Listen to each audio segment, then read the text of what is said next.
Imagínese que la vida de cada uno de ustedes dependa de unos segundos o unos pocos minutos. Hace unas semanas tuvimos una paciente que cuando iba a trabajar tuvo un accidente automovilístico y llegó con el hígado partido en dos. Y a la semana tuvimos un muchacho deportista de alto rendimiento que se cayó de su bicicleta y se quebró el páncreas por la mitad.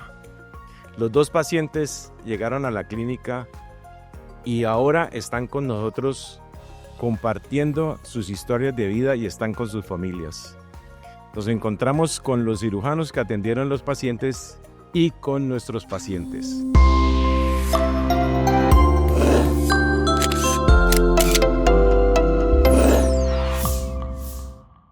Nos encontramos en un nuevo programa de Enfoque Médico, el video podcast de la Fundación Valle y Lili.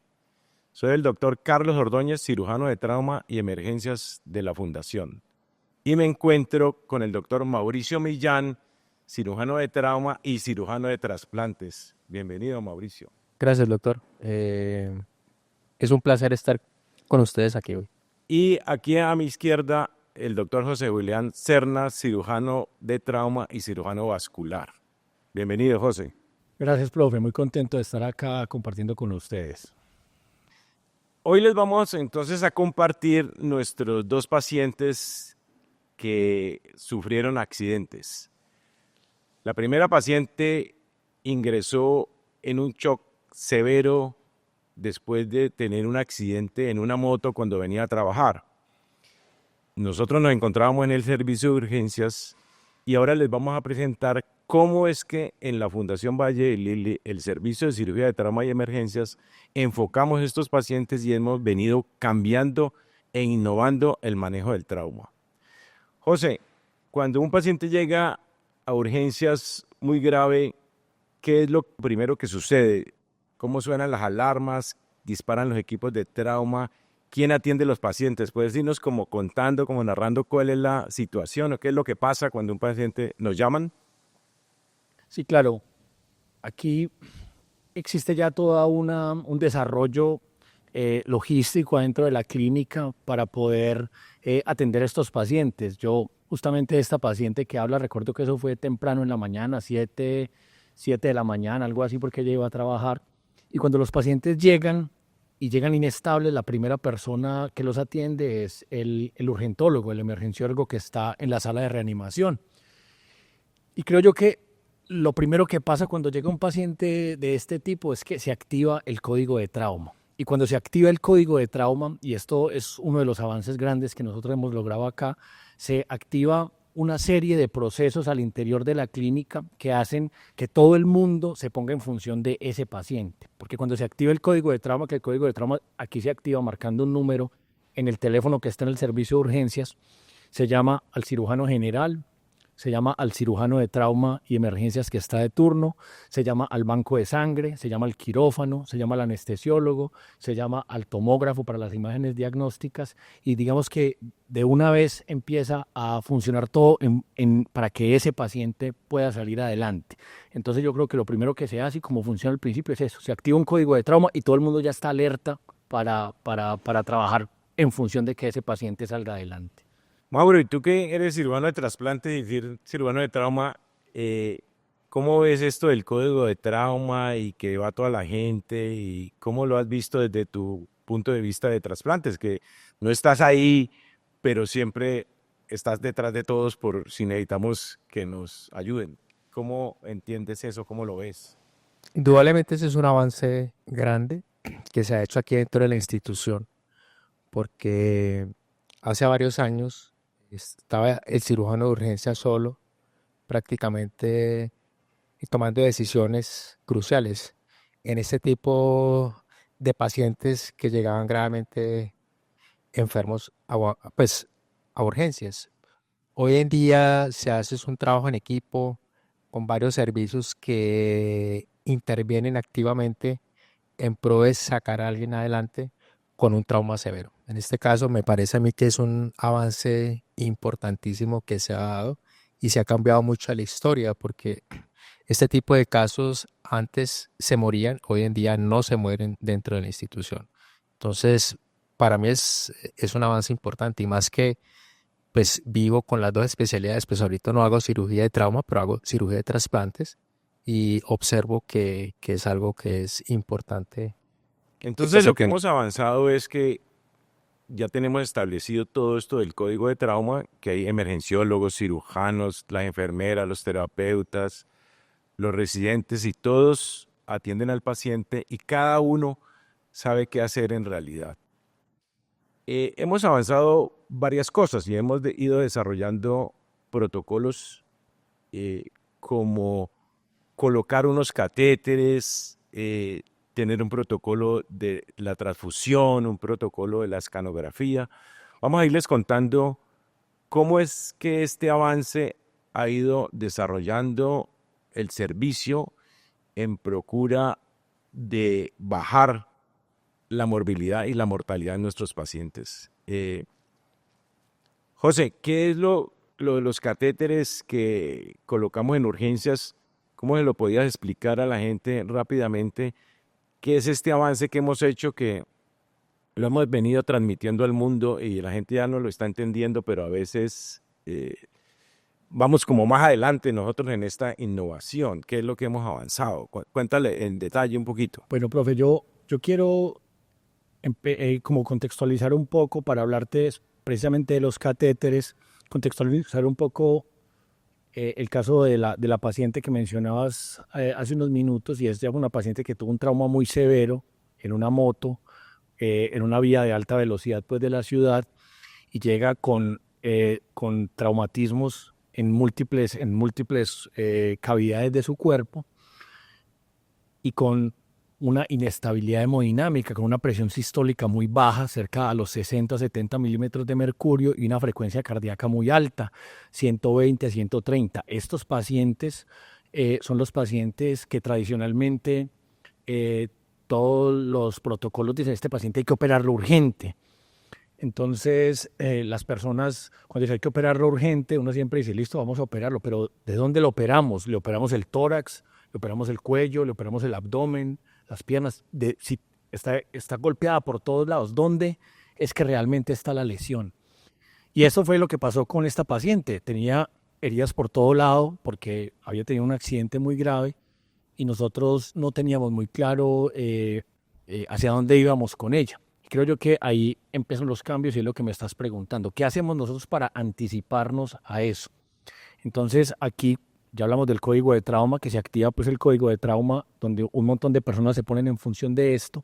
Entonces, a todos los pacientes de estas características les hacemos una canalización de la arteria y de la vena femoral.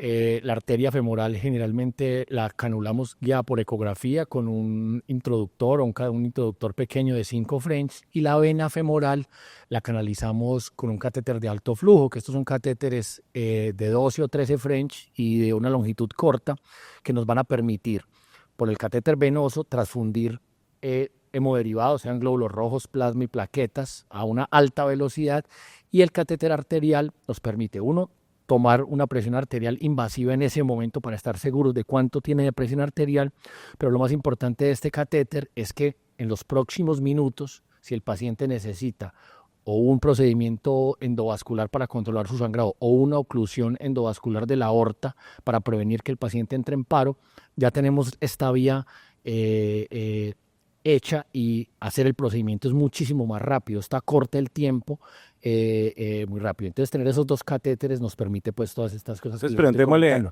a Mauricio. Mauricio, entonces, antes que teníamos esos pacientes así y nos tocaba, como dice José, opérelo.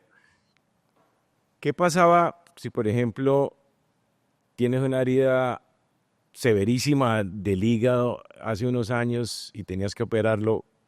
¿Cómo crees que le iba a los pacientes o qué tanto era el problema? ¿De que te tocó antes y después? Veámoslo como digo, era antes.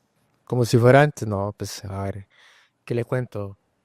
Yo me acuerdo, en esa época llegaba inestable hemodinámicamente, uno le tocaba tomar la decisión clínica.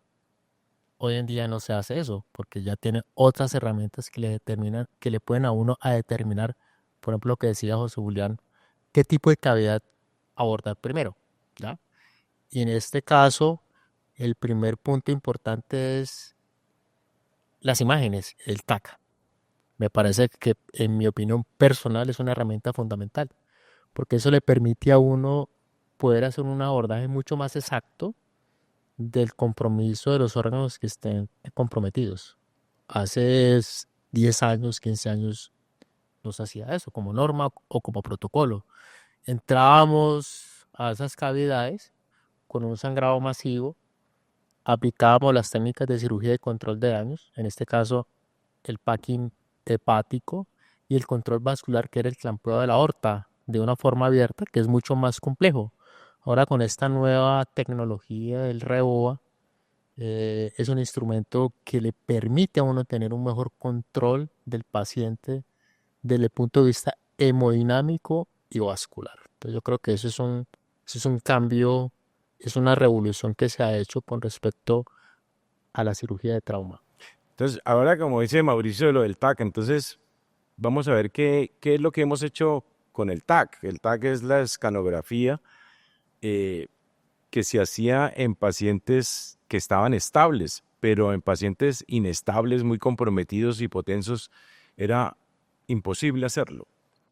Ahora con lo que hemos desarrollado en la fundación desde hace varios años y ya tenemos establecido un protocolo desde el año 2016 y que lo venimos haciendo rutinariamente, es que el paciente le iniciamos la reanimación hemostática, que ahora hablaremos después, y cuando el paciente está sostenido y bien manejado por todo el equipo de trauma, lo llevamos a la escanografía. Y como dice el doctor Millán, en el TAC somos capaces de ver con mucha precisión qué cavidad está comprometida, qué órgano está comprometido y por dónde iríamos a operarlo. Algo, José, del TAC que quieras agregar, cómo es el protocolo que tenemos y la velocidad que tenemos, qué tanto nos demoramos, qué es lo que hemos avanzado en eso que le estamos mostrando al mundo que así es. Sí, profe. A ver, decir en una reunión como esta que a un paciente como la paciente que estamos mencionando con una inestabilidad hemodinámica tan severa, decir que la vamos a llevar a TAC, posiblemente mucha gente hoy diga, no, estas personas están hablando lo que no es. Sin embargo, cuando uno entiende la situación, se da cuenta que es algo que se hace de manera ordenada y buscando unos objetivos precisos. No es que el paciente se lleva con 60 de presión arterial sistólica y 140 de frecuencia cardíaca al tomógrafo a ver qué vamos a encontrar allá. No, como vos me preguntabas hace un rato, se ponen los catéteres y se inicia un protocolo de transfusión masiva, que ahorita seguramente vamos a hablar de eso, y esperamos que el paciente responda o que esta de transfusión masiva, y ahorita hablaremos de qué es la transfusión masiva, impacte en esa hemodinamia del paciente, y cuando impacta es que trasladamos el paciente a la tomografía. Y cuando uno traslada el paciente a la tomografía, tiene que preguntarse varias cosas. Lo primero es cuánto me va a demorar haciendo esta tomografía y dos, ¿qué me va a aportar esa tomografía para mi paciente? Entonces, lo primero, y creo yo que hemos avanzado nosotros acá y en algunas otras partes del mundo también, pero creo yo que en esta parte del mundo y sobre todo en este continente, creo que en pocos lugares logran tener los tiempos que nosotros tenemos y es reducir la toma de imágenes para poder tomar decisiones a 15 minutos. Nosotros desde que el paciente llega hasta que tenemos imágenes para poder tomar decisiones, más o menos pasan entre 15 y 20 minutos y esto se logra teniendo el tomógrafo a pocos metros de la sala de reanimación, teniendo un protocolo de captura de imágenes específico para los pacientes de trauma. No sé si ahorita de pronto nos quieras vos ampliar al respecto de eso. Y lo tercero es buscar para qué voy a hacer yo la tomografía. El profe Millán ya mencionó que nos ayuda a saber en qué cavidad vamos a entrar. Esto es importantísimo porque seguramente mucha gente no sabe, pero cuando uno opera o abre la cavidad equivocada, la mortalidad de los pacientes empieza a incrementar y como dijiste en la introducción, cada segundo y cada minuto cuenta. Entonces, ser específicos a qué cavidad vamos a intervenir es un avance muy grande, pero también sirve para saber a qué lesión me voy a enfrentar. Y cuando yo sé a qué lesión me voy a enfrentar, y ahorita que hablemos específicamente de las lesiones de estos pacientes, uno toma ciertas precauciones en cuanto al equipo que va a operar él o la paciente, el equipo, el talento humano, los dispositivos que va a utilizar en la cirugía, y todo esto se ya prevé qué le va a hacer al paciente y cómo lo va a hacer. Y lo otro que permite es que, y a nosotros nos permite definir otras vías diferentes a la vía abierta para el control del sangrado. Y cuando uno hace tomografías, le permite a los pacientes o a un número grande de pacientes resolverle los problemas de sangrado por la vía endovascular con embolizaciones y demás. Entonces yo creo que los esfuerzos que se han hecho aquí en la Fundación Valle de Lili por disminuir los tiempos para que se puedan captar imágenes con seguridad en los pacientes de trauma, sí ha logrado un impacto muy grande en estas cosas que les estoy contando. Hablemos de esta, nuestra primera paciente de trauma hepático. Entonces la llevamos al TAC y vimos, como le preguntamos a los radiólogos, el hígado está partido por la mitad. Decía, sí, todo el lóbulo izquierdo está partido. ¿Tiene sangrado o no tiene sangrado? Mauro, tú que eres el cirujano de trasplantes, ¿qué pasa cuando una paciente está en shock con el hígado partido y el TAC nos está diciendo eso? Tú puedes planear en tu cabeza ya qué vas a hacer, cómo va a ser la cirugía, cómo van a ser los pasos que él nos va a pasar. Lo que decías ahora con la imagen, te indica qué exactamente. Eh, Recordemos que la mayoría de los casos, los pacientes que tienen trauma de hígado, se les da un manejo conservador, ¿cierto? Antes de que existiera la escanografía, en la toma de decisiones, llegaba el trauma cerrado y se daba manejo conservador, mínimo 24 a 48 horas. Y en ese tiempo el lapso uno definía si la paciente era quirúrgica o no, ¿cierto? Hoy en día no, hoy en día con la imagen usted puede identificar qué tipo de lesiones, qué compromiso tiene en el hígado y qué estructuras están comprometiéndose dentro del hígado. Parte vascular, en este caso regiones arteriales o venosas, y con base a esta imagen usted puede definir y puede identificar qué tipo de lesión tiene para mirar una intervención. Si uno tiene una paciente como la que llegó ese día, inestable hemodinámicamente y finalmente se logró estabilizar, pero con una lesión grave, finalmente uno piensa que es una paciente que está sangrando activamente y le tocó no entrar a definir pues una cirugía, probablemente en este caso una resección de ese lóbulo que está comprometido y que indudablemente está sangrando. Recordemos que el trauma de hígado o esas lesiones son lesiones mixtas. Usted puede tener sangrados arteriales y venosos activamente, o puede tener un sangrado venoso activo sin tener un sangrado arterial. Los dos sangrados son mortales si uno no los interviene oportunamente. Entonces, con las imágenes, pues uno puede predecir qué tipo de sangrado es, cuál es el compromiso y cuáles son las lesiones asociadas que puede tener esa paciente para poder usted definir un mejor abordaje. Entonces, miren, lo que le hemos mostrado y hemos venido desarrollando es esto. Es una técnica, un protocolo establecido muy rápido que nos muestra si hay sangrado arterial, si hay sangrado venoso, y a los cirujanos les determina exactamente qué hacer. Bueno, pero además del TAC y todas estas cosas, la paciente estaba en shock profundo y hablamos de reanimación hemostática. ¿Qué ha cambiado en el mundo y qué es la reanimación hemostática para que todos entendamos qué quiere decir eso y qué es lo que estamos haciendo aquí en la Fundación Valle de Lili y que le aplicamos a esta paciente totalmente? José, entonces Explícanos un poquito qué es la reanimación hemostática, cómo es la transfusión, cómo se dispara esto y qué se le transfunde y para poderlo sostener al paciente mientras tomamos una decisión de operarla. Bueno, entonces, pues Diana llegó con esta inestabilidad hemodinámica y con un sangrado que sabíamos que era posiblemente intraabdominal. Antes de tener la imagen y de poderla llevar al TAC, nosotros a través de los catéteres de los que hablamos ahora iniciamos la transfusión. Hace varios años, posiblemente a mí me tocó poco esa época, la reanimación de estos pacientes se hacía con líquidos, con cristaloides. Y se le ponían grandes cantidades de volumen de líquidos cristaloides a estos pacientes, obteniendo unos resultados que no eran los mejores para los pacientes. Desde hace ya varios años aquí en la clínica realizamos pues los procesos de resucitación hemostática que se hacen con hemocomponentes.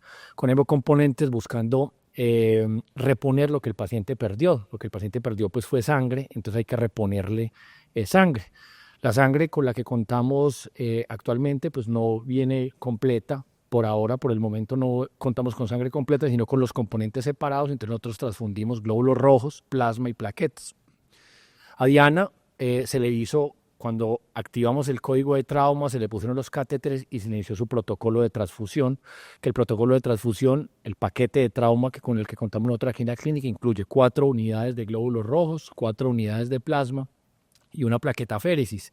Esto es un volumen aproximado como de unos 1800 o 1900 centímetros, y con esto logramos que Diana pasara de 60-30 de presión arterial a una presión de 150 o 160, que era una presión que ya nos permitía llevarla a la tomografía, capturar las imágenes que vimos y poder identificar cuáles eran las lesiones y tomar las decisiones pues, que tomamos con esta paciente. Pero los catéteres, inicialmente para transfundirlo, y ahorita cobrarán protagonismo nuevamente para las otras cosas que hicimos, pero los catéteres y la transfusión en el momento que llegó fue lo que nos permitió llevar las imágenes. ¿Cuánto tiempo pasa desde que el paciente llega hasta que se le empieza a poner la primera unidad de glóbulos rojos o de plasma? Posiblemente aquí pasen unos 3 minutos, 4 minutos máximo desde que el paciente llega hasta que se le empieza a poner la sangre, y esos tiempos digamos que se han ido acortando con el trabajo de mucha gente en el banco de sangre y en el servicio de urgencias, de la gente que lleva y trae la sangre, que lleva las muestras, las trae. Entonces digamos que esto no es que pasa porque sí, pasa porque hay todo un desarrollo de logística detrás de esto y mucha gente trabajando para que esa sangre llegue ahí a los 3 o 4 minutos de que el paciente llega. Sí, yo creo que nuestra paciente requirió una transfusión masiva gigante y como dijo José Julián, colocamos hemocomponentes, pero además estamos invitando a todo el público en general que nos ayude con la clínica y con el banco de sangre a donar sangre. Y a donar sangre, que es supremamente importante porque además de esa sangre con hemocomponentes estamos haciendo un nuevo proyecto de innovación e investigación que es transfundir sangre total, o sea, sangre completa. Si uno pierde sangre, estamos transfundiendo sangre completa y sangre total. Y estamos invitando a toda la comunidad que por favor nos ayude a la Fundación y al Banco de Sangre a donar sangre y a ayudar a seguir salvando vidas. Eso es uno de los proyectos grandes de la Fundación. Entonces hemos hablado de las transfusiones, del TAC. Vamos a hablar de los catéteres. Le pusimos los catéteres. ¿Tú, Mauro, quieres contarnos algo o todavía vas a contar después? ¿Cómo has entendido que nosotros ponemos un catéter, una línea arterial, y lo cambiamos por un catéter REBOA, que es un catéter endovascular para el clampeo de la aorta? Ahora me dijiste que clampeaba la aorta por vía abdominal y ahora ni por toracotomía. Ahora, ¿cómo un cirujano de trasplante y de trauma entiende cómo es clampear la aorta no operándolo, sino por una vía endovascular? Pues yo no soy la persona más experta. José Julián es cirujano vascular y cirujano de trauma. Él es uno de los pioneros que ha estado innovando la técnica. Indudablemente es una técnica, hermano experta, fácil, rápida y para el paciente es muy bueno porque clampear la aorta por un abordaje abdominal abierto puede ser complejo, dependiendo de la contextura del paciente, si es un paciente con una obesidad mórbida, si tiene lesiones graves sangrando activamente, es difícil. Yo me acuerdo en la época que yo hacía cirugía de urgencia y era estresante hacer clampeos de la aorta abdominal, entonces nos tocaba ir a hacer una toracotomía anterolateral izquierda y clampear la aorta. Muchas veces entrábamos primero al tórax y luego nos íbamos al abdomen para poder tener un control del sangrado. Con esta técnica del REBOA, pues indudablemente el abordaje es mucho más fácil y el control vascular y el sangrado va a ser mucho más efectivo.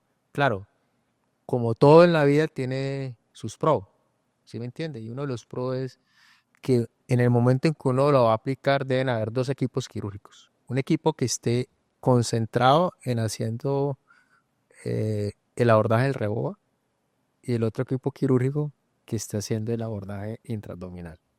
Entonces, pienso que se ha avanzado mucho. Me parece que es fundamental e importante que todo cirujano de urgencias o todo cirujano de trauma aprenda de la técnica. Indudablemente, también debe saber cómo clampear una aorta por vía abierta, por un abordaje abierto, porque si no tiene los equipos para poder hacer el REBOA o para poder hacer el REBOA, debe aprender a hacerlo abierto. Pero es importante hoy en día en la formación de nuestros residentes y de los cirujanos jóvenes que están haciendo partícipes de todo este tipo de trabajo en urgencias, de aprender las dos técnicas. Entonces, mire, No sé sí, claro. si contesté la pregunta. Claro, correcto. El doctor Millán, que es cirujano de trasplante y experto y que ha clampeado la aorta por el abdomen y por el tórax, dice que es difícil y que le cuesta trabajo ahora, ¿qué tal? A un cirujano no entrenado. Y ese es el cambio que hemos hecho. Entonces, ya no clampeamos la aorta por vía abierta por el abdomen o por el tórax, sino que la clampeamos de una forma endovascular. Ahora el doctor Serna nos va a explicar en detalle qué es ese clampeo de la aorta endovascular y qué es ese cambio. Eso es un cambio que se ha hecho gigante en el manejo del trauma y somos los pioneros aquí en Cali, en la Fundación Valle del Lili, en hacer este cambio dramático y drástico que ha ayudado muchísimo a salvar pacientes. José, ¿cómo, para que le explique a la gente en qué consiste esto, qué es el REBOA, qué es el catéter que se puso, un poquito para darle como una explicación qué es el cambio y qué es esta innovación que estamos haciendo en la Fundación Valle del Lili? Bueno, yo creo que hay varias cosas a mencionar respecto a esa pregunta y lo primero que quiero mencionar es ¿para qué clampea uno la aorta? Porque ahí se hizo un cambio muy grande.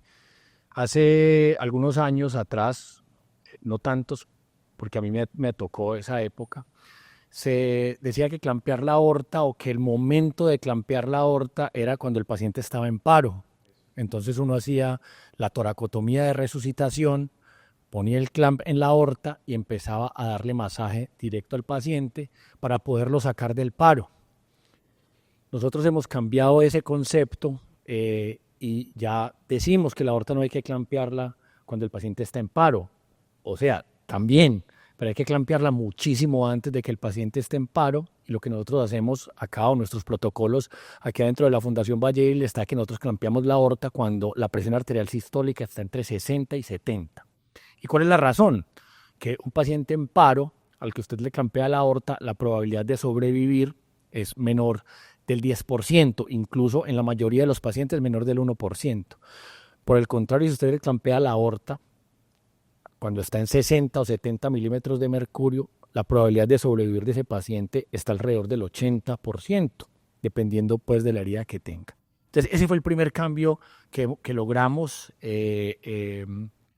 con la existencia tuya y empujando en el mundo para que esto pase, de ya no clampearla en paro, sino clampearla antes. Entonces, esa es la razón de clampear la aorta. ¿Y por qué pasa eso? Que es el segundo punto. No es solamente que yo al ocluir la aorta corto el flujo hacia la cavidad abdominal y el paciente para de sangrar. Eso pasa y el sangrado se disminuye en un 90%. Pero lo más importante de ocluir la aorta es que, como dentro del sistema circulatorio existe un bajo volumen y secundario al bajo volumen una baja presión, la perfusión de órganos vitales como el cerebro y el corazón está muy afectada. Entonces, cuando yo ocluyo la aorta, mejoro la perfusión la perfusión al cerebro y la perfusión al corazón, evitando que estos pacientes lleguen a paro. Y como evitamos que lleguen a paro, entonces pues, la mortalidad es muchísimo menor.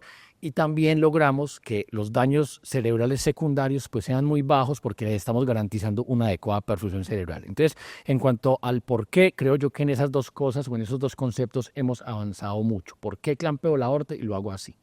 Ahora la pregunta es, ¿y cómo lo hago?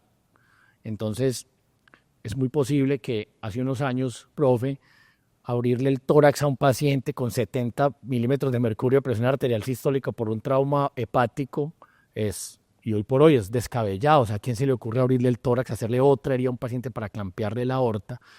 Y entonces nadie va a hacer eso. Entonces dice, no le clampeemos la aorta o intentemos hacer un clampeo supraceliaco por vía abdominal, que ya vos nos mencionaste y todos los que hemos hecho eso sabemos que esto es difícil y depende de la contextura del paciente, de la grasa abdominal que tenga, de un montón de variables y eso es demorado hasta en manos expertas, posiblemente las manos más expertas aquí en la clínica para hacer eso sean las tuyas y es difícil de hacer. Entonces, la siguiente cosa que hemos avanzado es cómo hacerlo, pues hagámoslo por una vía más fácil y más rápida y esa vía es la vía endovascular. La vía endovascular es una vía digamos que fácil de aprender y fácil de realizar. Entonces, ¿cómo se realiza esto? Se realiza con un catéter. Existen múltiples catéteres para hacer esta oclusión y no voy a entrar en los detalles específicos de cada uno, pero básicamente para que lo entiendan es un catéter que tiene un balón en la punta, un balón que más o menos ese balón mide entre 20 y 35 milímetros y lo que uno hace es que lo inserta por vía femoral, lo ubica en la aorta torácica descendente y lo insufla. Al insuflar el balón con solución salina, él ocluye el flujo y hace lo mismo que hacía el clamp que se ponía anteriormente. Él ocluye la aorta, pero aquí no tenemos que hacer una toracotomía ni hacer disecciones grandes intraabdominales, sino que esto solamente infla el balón y listo. Entonces hasta ahí hemos avanzado un montón. Pero la siguiente pregunta es, hombre, pero es que eso no quita mucho tiempo, eso quita muchísimo tiempo mientras usted llega y hay, de hecho, en muchas partes del mundo y recientemente estuvimos en algunas discusiones al respecto y decían, no, es que eso quita mucho tiempo. La respuesta es no.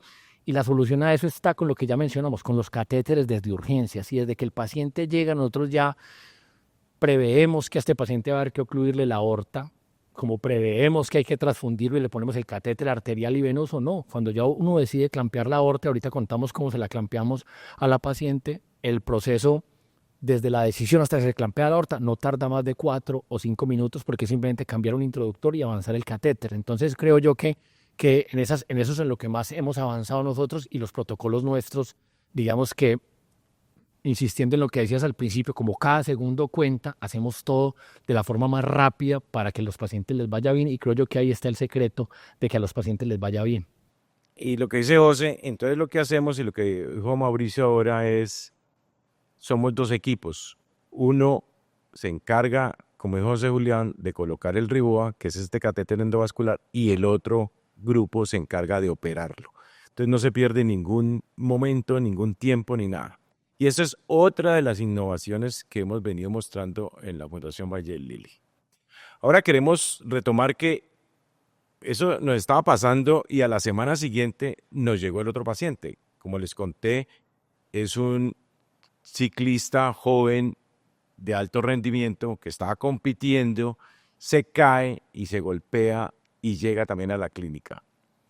Y es una situación difícil, compleja, porque en este tipo de pacientes, que la diferencia con la otra es que la otra paciente está sangrando activamente y se puede morir muy rápido.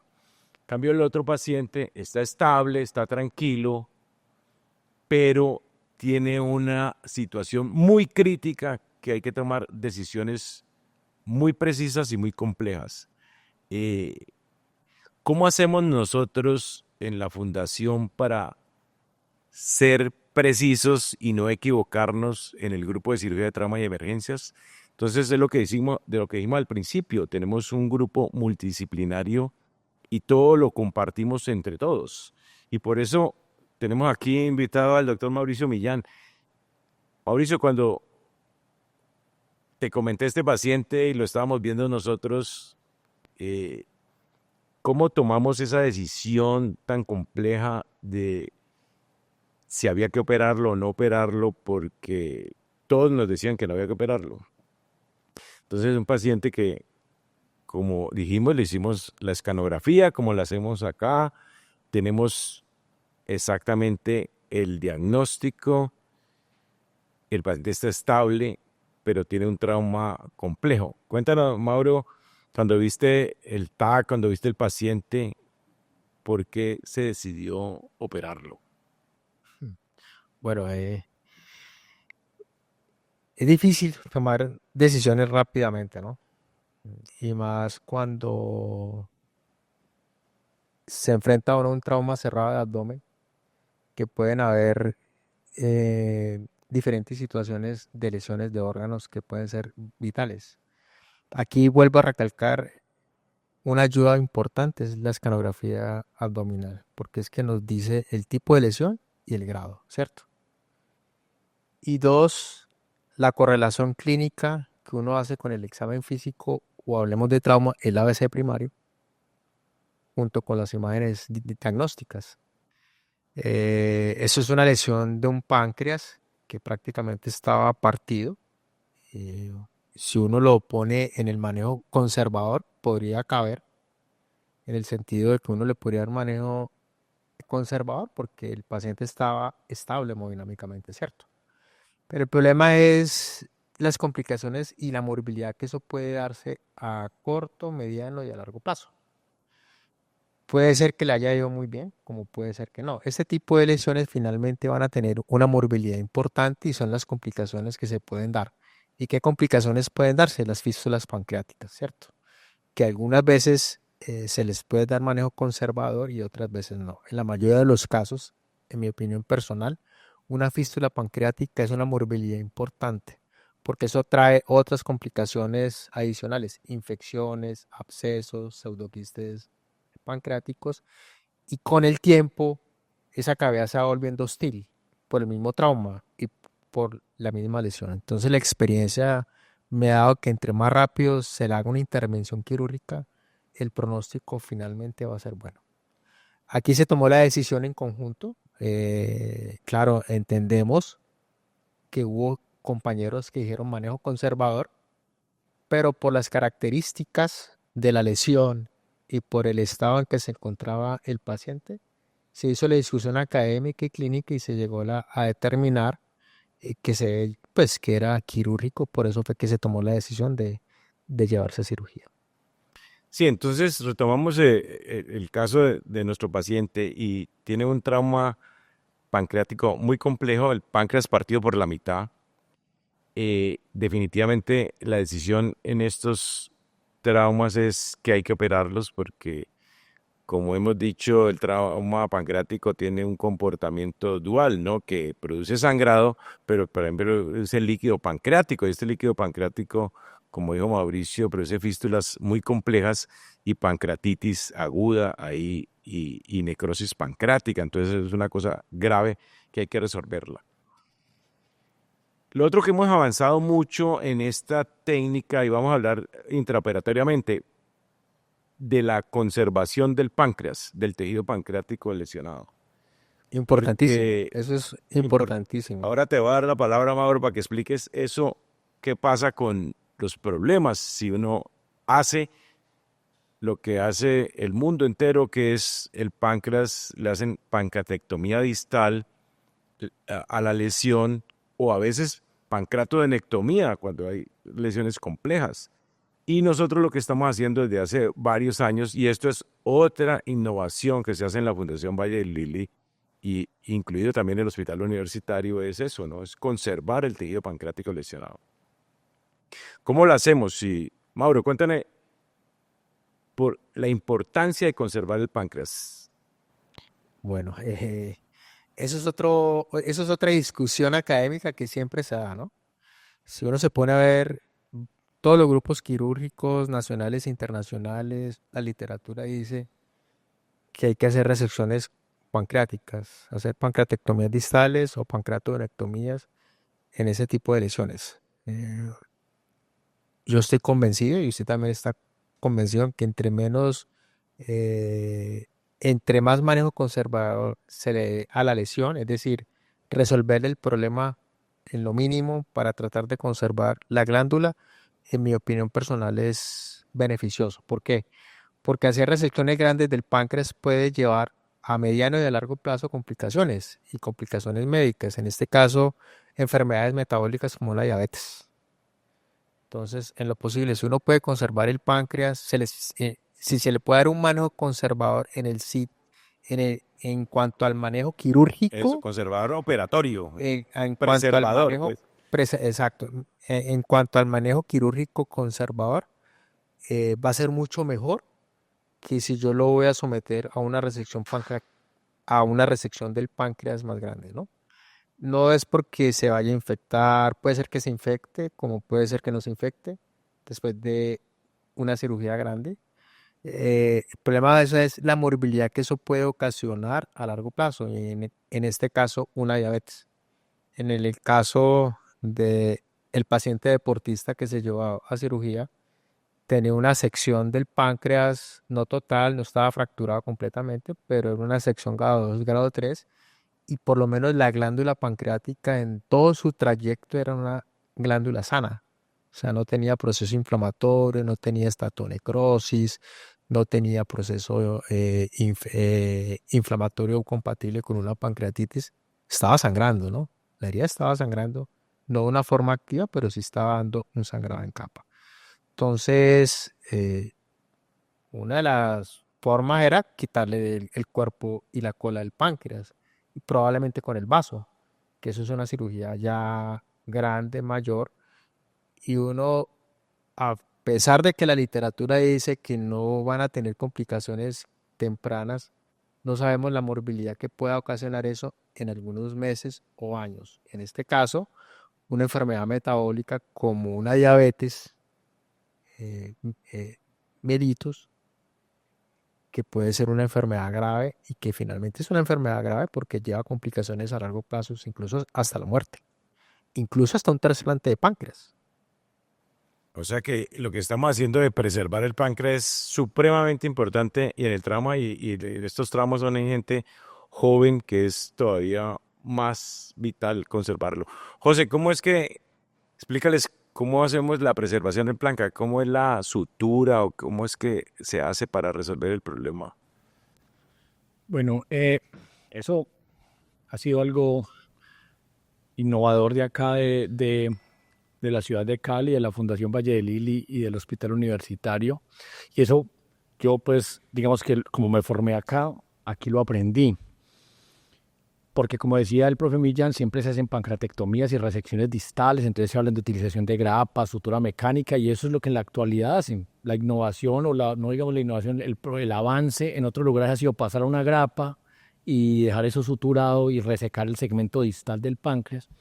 Pero esto se hace de la siguiente manera. Generalmente uno tiene, si las heridas son por un proyectil de arma de fuego y son circulares, o en el caso de este paciente, que era una herida longitudinal por un trauma contuso o trauma cerrado del páncreas, lo que se hace es que se usa una sutura, la que utilizamos en cirugía vascular para suturar la aorta, un prolene, 3 ceros que traen doble aguja, y uno lo que hace es que eh, pasa la sutura a través del parénquima o del tejido pancreático con una y con la otra aguja hace un nudo y se viene haciendo una sutura continua cruzada en todo el borde, por los bordes de la lesión.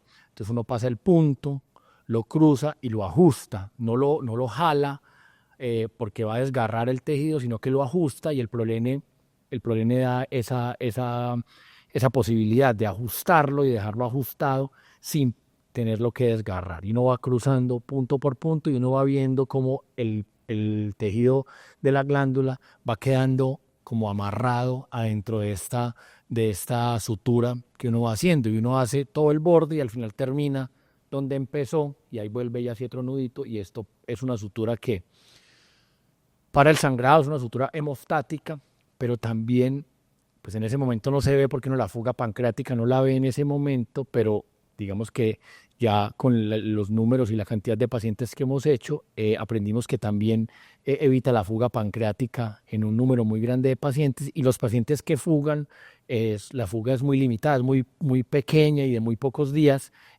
porque esta sutura, aparte de que es hemostática, también pues es como que para la fístula pancreática. Y eso tenemos el ejemplo de nuestro paciente, ¿no? Estaba seccionado el páncreas por la mitad, le hicimos la sutura continua a la parte proximal de la parte distal, a ambos, le colocamos un drenaje y lo seguimos. Y en cuestión de 3 semanas ya la fístula, que fue poca al principio, desaparece totalmente, le quitamos el dren y él queda totalmente sano, sin fístula, sin problemas, sin pancreatitis, sin nada, y resuelto su problema. O sea, y sin posibilidad de que le dé diabetes. Entonces, resolvimos un problema muy grave, preservando el páncreas y solucionándole todo al paciente, y lo dejamos en la vida normal, totalmente normal. Y ahora, como lo conocemos, ya otra vez montado en su bicicleta y listo para competir y para ganar la próxima carrera a finales de octubre. O sea, rápidamente ya va a competir. Bueno, entonces, esto es como en resumen. Entonces queremos contarles que tenemos un equipo multidisciplinario de cirugía de trauma y emergencias, que tenemos plena colaboración con todos los otros cirujanos, como acá tenemos al doctor Mauricio Millán, que es el cirujano de trasplante y cirujano de trauma, pero siempre estamos con los emergenciólogos, con los radiólogos, con los anestesiólogos en cuidado intensivo, con todo el grupo de la fundación en completo. Hacemos un equipo muy grande y tenemos cosas muy particulares. Las directivas de la Fundación Valle del Lili nos han permitido que innovemos, que cambiemos la cirugía del trauma y las emergencias, y lo hemos hecho con mucha precaución, con mucha cautela, haciéndolo bien hecho, y hemos venido demostrando que las cosas sí se pueden hacer, sí se pueden cambiar, que se puede innovar, y todo esto que hemos venido haciendo lo tenemos escrito y publicado, ¿no? Y mostrado en los congresos. Tenemos varios, todos estos artículos publicados en las revistas nacionales e internacionales más importantes, y es que están disponibles para todo el público en general. O sea, queríamos mostrarles 2 pacientes muy particulares que su vida depende de las decisiones de traerlo rápido, de las decisiones de los médicos, de los cirujanos, las mejores decisiones, las mejores técnicas quirúrgicas y la mejor innovación en la cirugía del trauma y de emergencias. Creo que damos las gracias al doctor Mauricio Millán y al doctor Dan Serna. Yo soy Carlos Ordóñez de la Fundación Valle del Lili, y muchas gracias.